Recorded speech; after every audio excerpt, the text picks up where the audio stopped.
Hey everyone, and welcome back to Your Absolute Mind, the podcast in where we explore and rethink mental health.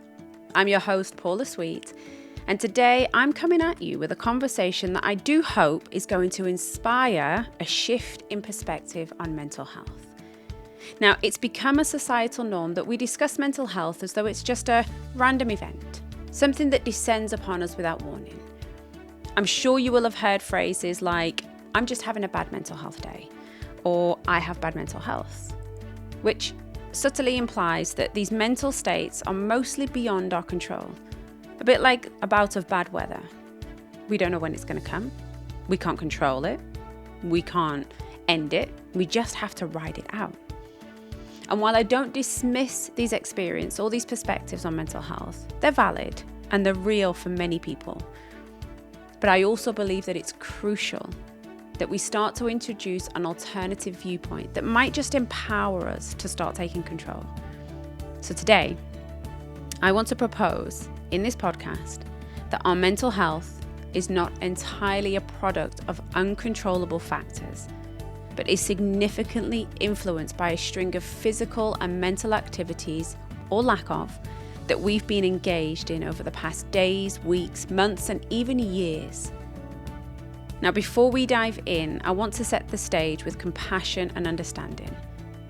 This podcast is not my intent to blame or add guilt to anyone's mental health plate. I know firsthand how complex and multifaceted mental health is. Mental health issues are real, and sometimes they're a result of circumstances that are completely out of our control, like genetics, traumatic experience, or systemic injustices. However, I also believe that there's power in acknowledging that some elements of our mental health are completely within our grasp, guided by the choices we make, the thoughts we entertain, the food that we consume, and the way that we take care of our bodies, our vessels. Now, this realization is not meant to burden, but to empower you. So I want you to imagine that your mental health is like a garden. Now, some of the conditions in our gardens, like the quality of the soil or the weather patterns, are completely out of our control. But there's much within that garden that you can influence. You can decide what to plant. You can decide when to water them.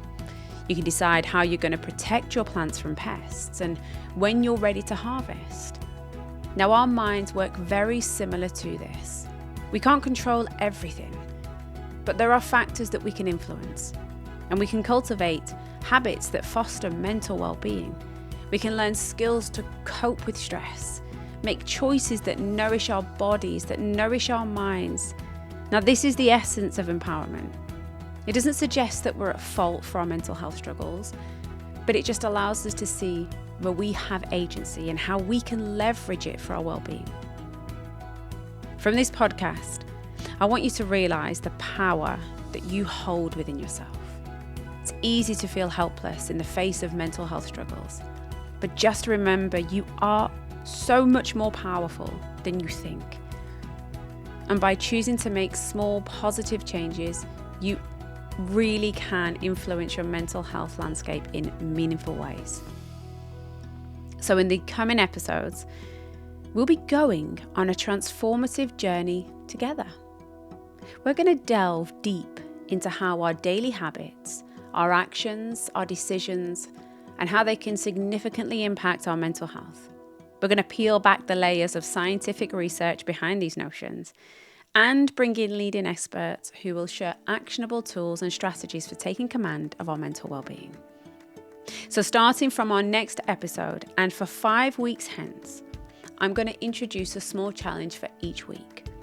Now, these are designed to give you simple, achievable ways to start shifting your mental health positively. And though these changes might seem minor, they embody the power of compounding, where small, consistent actions lead to significant results over time.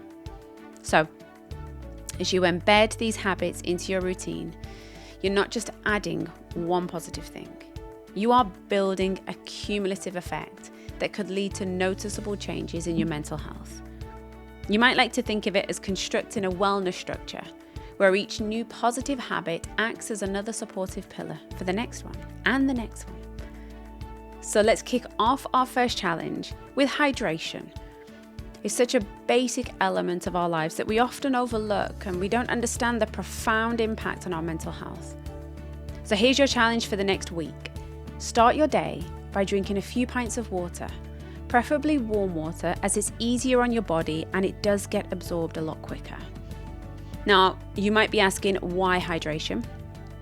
But water is vital for our brains and the function. Our brains are able to function optimally when we are hydrated. It all aids in the production of hormones and neurotransmitters, all the chemical messengers that play a crucial role in managing our emotions and our mental state. Now, dehydration, even in the smallest terms, can affect our mood, our energy levels, and our ability to think clearly. So, for the next week, focus on starting your day right with a healthy dose of hydration. And I want you to try and note any changes that you experience in your mood, any changes in your energy levels or your overall well-being. And just remember, this is the beginning. Over the next 5 weeks, we'll continue to add more pillars to our mental wellness structure. Now, this is somewhere that I start with every client of mine. I look at what they do, how they do things, and maybe what they're missing in their everyday routines. And I ask every client to make sure that they are thoroughly hydrated and starting each day with at least 1 or 2 pints of water. So go and take action for the next 7 days on this. And for now, let's just sit with this thought. We are not merely passengers in our mental health journey. We are active participants. We may not be able to control everything, but we can control something. And that something can make a difference. It's empowering to realize that this level of control, and I hope this perspective really does encourage you to take ownership of your mental wellness. Just remember, it's not about perfection. It's about progress. Every small step that you take, no matter how small, towards your mental wellness is a step in the right direction. And it's always a victory to be celebrated. Again, something that I ask all my clients to recognize is every single victory. I know all too often, as humans, we're constantly striving for the end goal, for the end part of our journey, to reach that big aha, but we miss all of the small steps.